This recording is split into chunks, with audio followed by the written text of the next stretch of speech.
Hey guys, thanks for tuning in to Busted to Built. I'm Kurt, and here's what we're working on today. It's a 2007 GMC Denali, Yukon XL Denali, I'm sorry. Fire breathing 6.2 liter in there.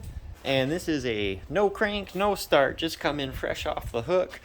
And so we're going to get right into it here and see if we can get it going.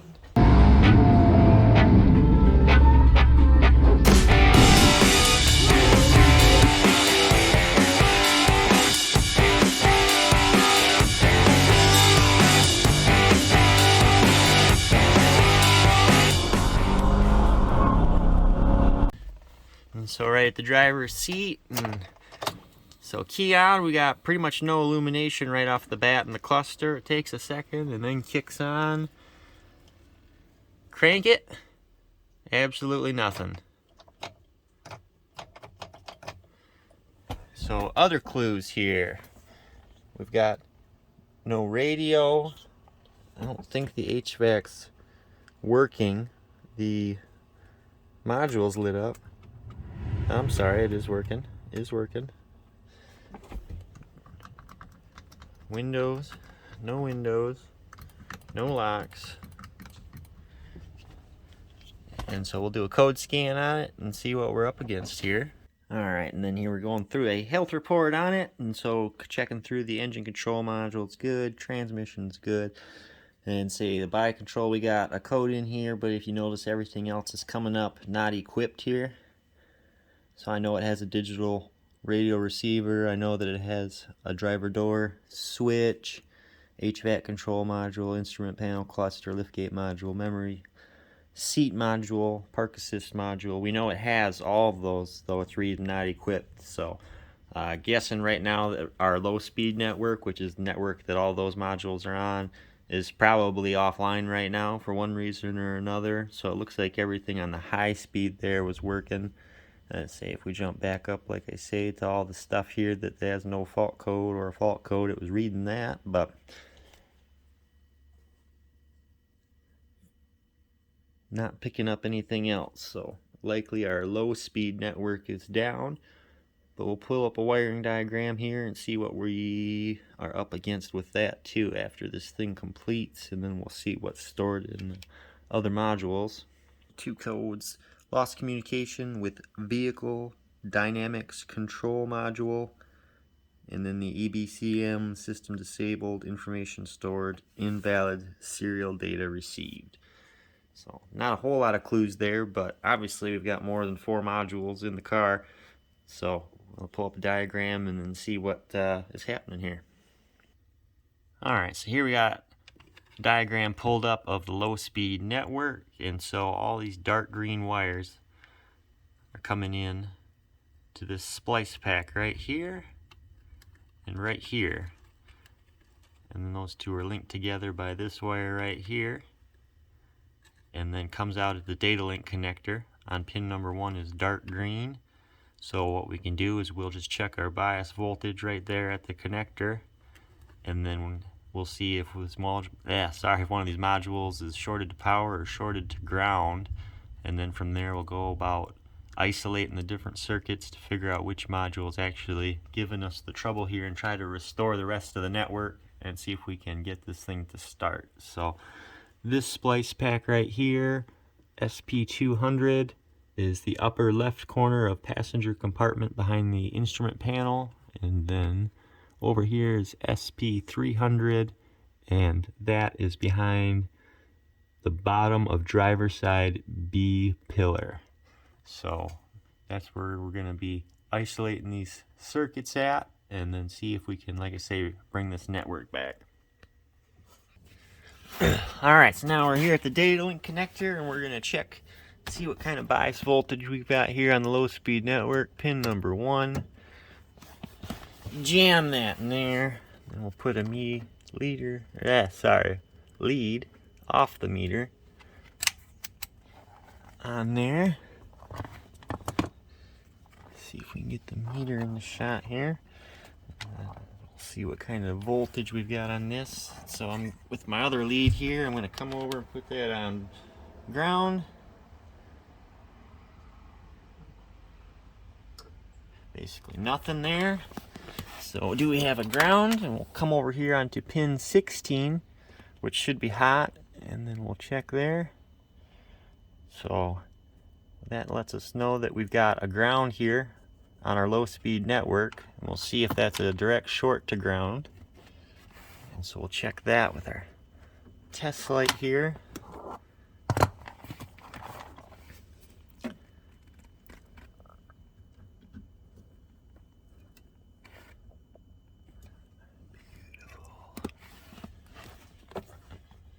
Alright, so now we've got our test light hooked up. So I've got this connected to pin number 1, dark green low speed network, and then come over here to where I should have power at the data link connector on pin 16, and right there we've got a light. So we know that we've got a direct short to ground somewhere on this network. So we will have to find the splice pack that's up in here, and then the one behind the B pillar, and try to see if we can isolate this. So I'll try to find the splice pack here first. Alright, so this is the front splice pack right here that I've got pulled down and out of this thing. So we'll get this peeled apart and see if we can locate where our short is exactly.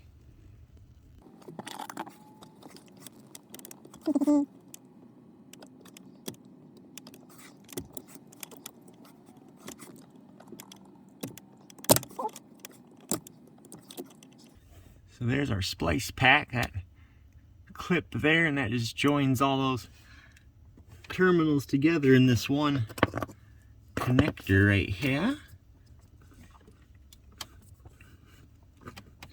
Alright, so now we've got it at least where that'll pop out, and I'm going to stick it back in for a hot second, kind of just barely.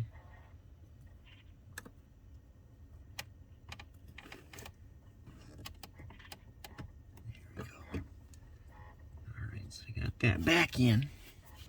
Alright, so now I've got a test light connected to the DLC at the pin number 1, the dark green. Get you up here so you can kind of see.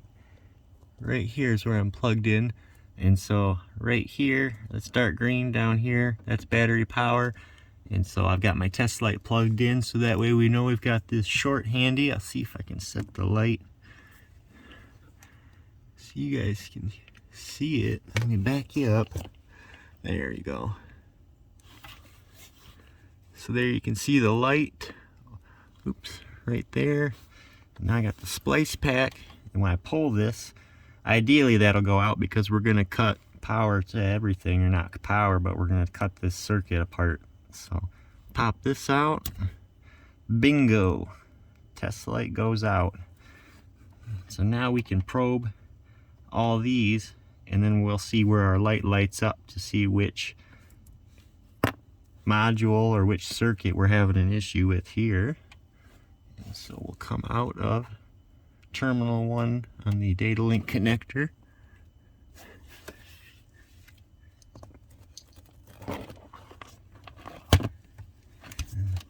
Sorry about that.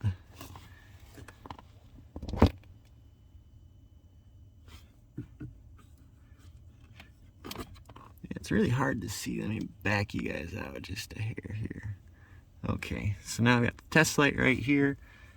Here's the splice pack, and then we're going to probe for a ground right here. No test light there. Test light. No test light. No test light. No test light. No test light. No test light. No test light. No test light. No test light. Nothing. Nothing again. So right here, that's where we've got a ground. So we need to figure out which pin this is and which module that controls.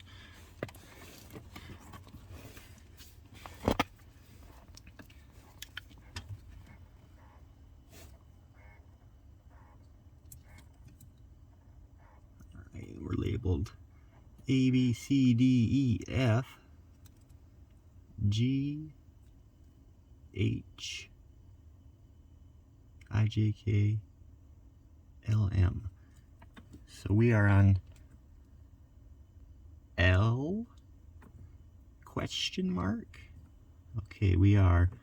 Alright, so pin L. So now we need to go back to our wiring diagram and see which module is L. Alright, and then wiring diagram pulled back up here. I'm going to zoom you in a hair on it.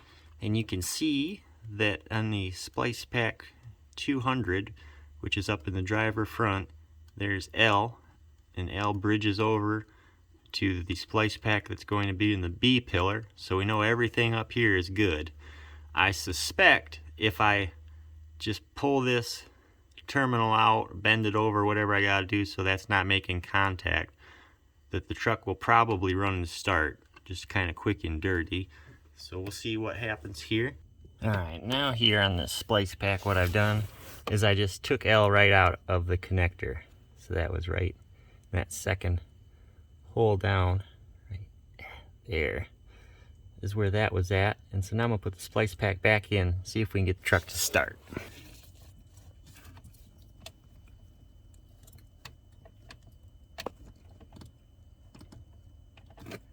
Alright, get that back in there.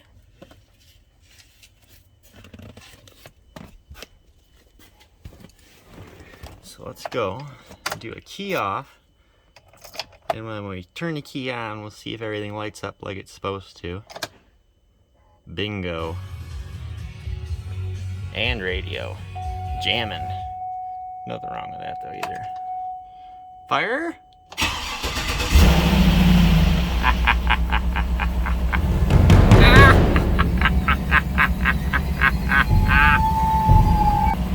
Very good. And so now we've got the obvious issues.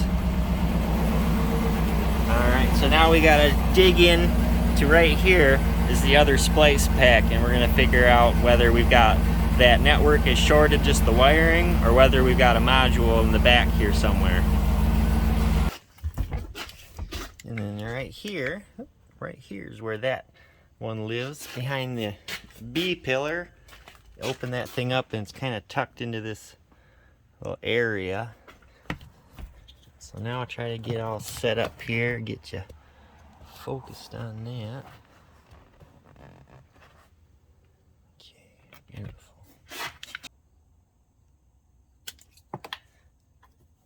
Another little splicey packy there, what those guys look like. Alright, now I've got test light hooked up. Again, battery positive, finds a ground. Test light's going to illuminate. And we'll check all of our terminals here. We're looking for ground.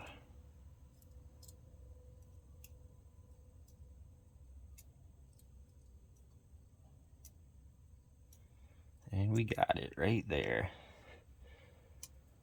So that is the second pin up from the bottom on the right here. And that is, I think, H. So come on the other side, A, B, C, D, E, F, G, H, I, J. Oh, no I. Okay, yep, so it's H.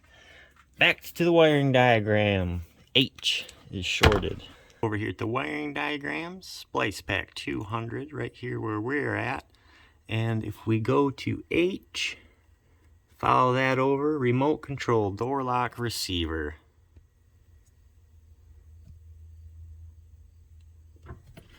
So, I think I already know what's going on with it. I just put a door lock receiver in our Tahoe like a month ago, and I'm quite certain this thing probably has a shorted out remote control door lock receiver. So we'll get into the back of it if we can, because the lift gate's disabled, and that's where the remote control door lock lives, is in that back pillar.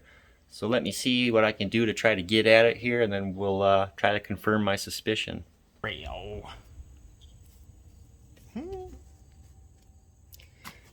Alright, now I'm going to try to climb in the back here and see if I have any success digging this thing out. don't know. I just don't know, guys. But it lives right here. And if I can pry this top panel off here, excellent. I should be able to get to it. Yep, bingo. Now I've done enough of these things to be able to weasel this thing out one-handed.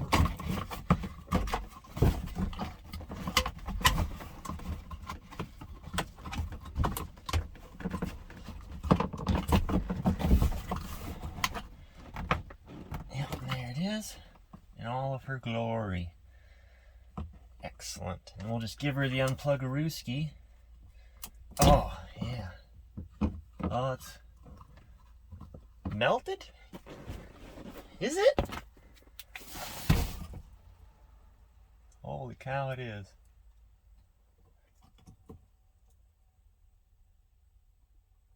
Huh.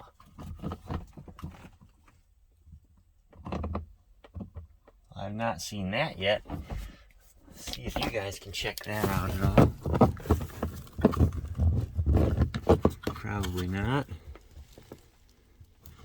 A little light would be handy, eh?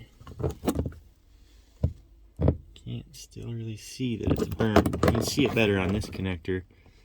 Here, you can see that thing's burnt, the power, that pink. So it'll need a new connector and a new receiver to fix it. But let's go up front here and plug everything back in. See what we got going on. Alright, we'll get this splice pack here back in. Just like that. Pop, pop.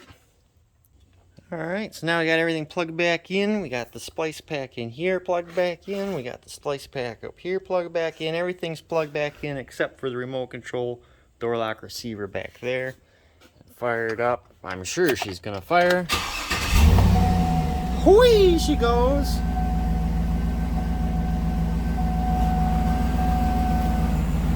Awesome. So now we got the scanner plugged back in. We'll see what we get now. So now I do a vehicle scan of the health report, and all we've got is this 122 lost communication of vehicle dynamics control module. And it wouldn't really make sense to me, but I wonder if that's what on this model they call the remote door lock receiver. Probably not. I guess if I come down here, it's probably got remote door lock receiver. Nope. Okay, I lied. Why would it have it? I just unplugged it. But, so anyway, but we're up and running. One code, and then the door locks aren't going to work with the fob or anything like that. We'll see if they want me to put a receiver in it and program it. I doubt it. This thing's pretty well on its last leg, but, you know, I guess we'll see what the customer wants to do, and if they want me to take care of it, we can take care of it. And if they just want to drive it, they can just drive it. So, anyway, we'll see what happens. And kind of as I suspected, they don't want to go over to it and fix it, to have a module put in it and program. Ship her down the road, away she goes, and just as long as it starts to get the lady to work and back, she's happy, so I'm happy, and no parts required. Thanks for watching.